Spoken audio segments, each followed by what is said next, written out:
Yo, I've been working on a fast-paced arcadey movement shooter, and it's been a while since I've shown it to you, so let me get you up to speed.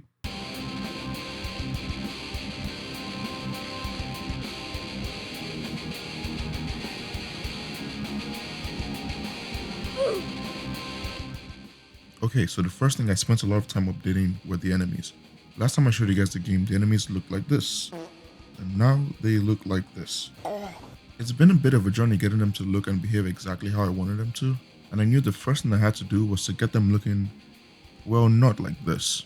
It took a while, but now most of the enemies have been absolutely swagged out with new models, textures, and animations. One of the cool new additions that came with this change is now when enemies take a lot of continuous damage, they get staggered and they play one of their available flinch animations, leaving them completely helpless for a couple of seconds.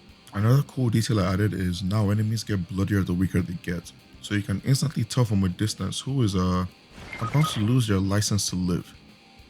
Oh yeah, we have ragdolls now, with heads that go. I think these new additions make it feel like your bullets are actually doing more to the enemies than just reducing their HP. There's also a couple of different flavors of enemies now, like this guy, the flying guy, these dudes, this guy, but don't worry, he's gonna get a glow up real soon, and a few more. I spent a lot of time working on both the programming and the visuals of the enemies, and I think I'm pretty happy with how they came out. By the way, if you want to try out all of the changes I've made to the game so far, there's a demo in the Discord, so hey, link is in the description. Alright, next up, the guns. Well, they haven't really changed much. This is mostly because I do like the initial designs of the guns and have only continued to build on them since back when I made them. The only thing that's changed significantly since last time is the shotgun's alternate fire, and that's because the old one just kinda sucked. Instead of functioning as this pretty bad flamethrower, now it shoots a big projectile that can pierce through multiple enemies and instantly set them ablaze. It also pierces through walls because hey, why not? This way I get to keep the theme of it being a fire-based attack, but change the way it works to something I'm more happy with. Kind of an eat your cake and have it situation. And technically speaking, it's still a flamethrower. It just throws one very big flame. Okay, hold on. I need to address something real quick. Are you guys hearing this?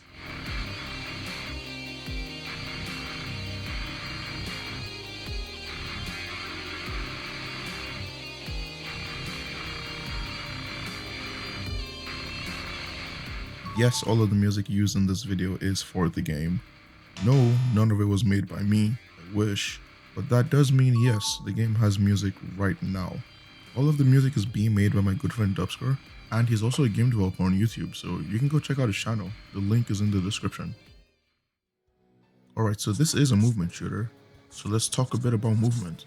It's changed a little bit since the last video. First off, there's no more wall jumping. Oh, brother, this guy stinks! I know, but it had to be done. It didn't really add anything to the game, and I was mostly just keeping it in because I was playing a lot of Blue Robot game at the time.